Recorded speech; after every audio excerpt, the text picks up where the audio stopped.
guys. Ang mga pagkain na Filipino food sa aking kaarawan na ginanap November 4 at sana po ay samahan niyo po ako dito sa aking maligayang kaarawan na piling sorpresa po siya kasi ayaw ko po sanang maghanda. Pero sinorpresa po ako ng mahal kong anak na dalaga. Ayan po at pa-post pa ang Madjo Ox Vlog 473 at talaga naman na feel niya ang kanyang pagka-50. Ang mga kakanin na yan guys ay yung iba po ay gawa ko lang naman. Katulad ng gelatin. Hayaan nyo po na ituturo ko po sa inyo kung paano ko ginawa ang simpleng gelatin at morcon. Hayaan nyo guys, ituturo ko rin po sa inyo yan. At ang pansit, bihon na napakasarap talaga. At ang lumpiang Shanghai na galing sa tira ng morcon na isa ring masarap. Ito pong palabo kaya in-order na po yan, pero kayang-kaya natin yan guys. Ang kalamay na pagkasarap-sarap ay ituturo rin natin yan guys someday. Soon. At itong bihon na napakahalaga sa handaan. Pag ikaw ay may birthday or may okasyon sa ating lugar ay parati na lang number 1 na ihahanda natin ay bihon, pansit, and syempre itong palabok.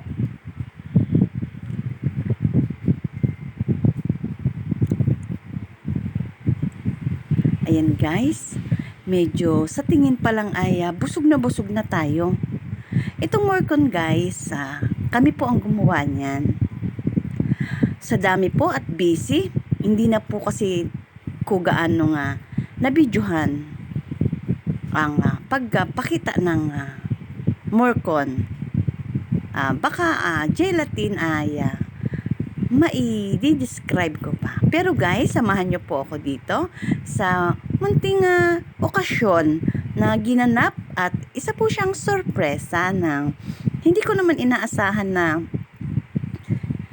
may handa palang iba, kundi ang budget ko lang ay pang pansit at spaghetti.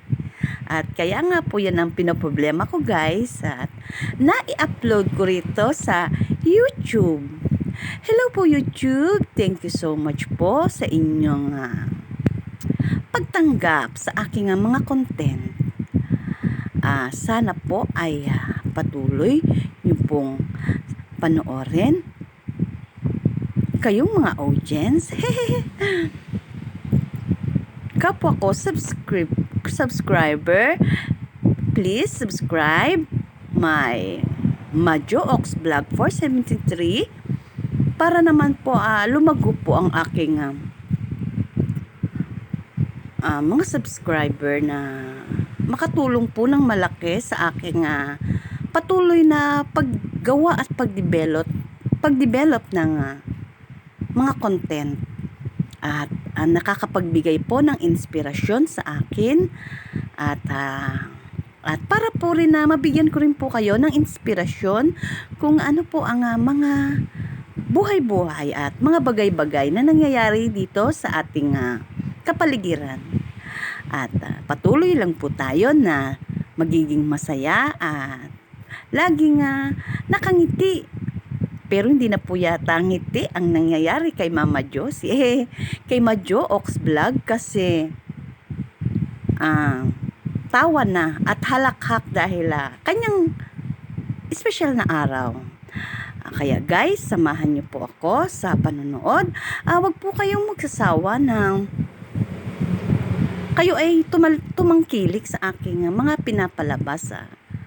Sa totoo lang guys, lahat po ng ina-upload ko ay actual lang. Medyo mabilisan, Kasi gusto ko pong lumabas siyang natural. Pero syempre, lahat naman po ay natural. Pero wala po tong adlib. Bigla. Walang adlib. I mean, wala po siya script. Lahat po to adlib. Kaya nabubulol si Majo. Sa totoo pong pangalan ko po ay si Josie. Ako po ay si Mama na kaya Mama Josie. Pero pinaiksi ko lang po ang aking name dito sa YouTube, kaya ginawa ko po siyang Majo. Kaya po naging Majo Ox Vlog _ kasi po ang Ox po ay Year of the Ox.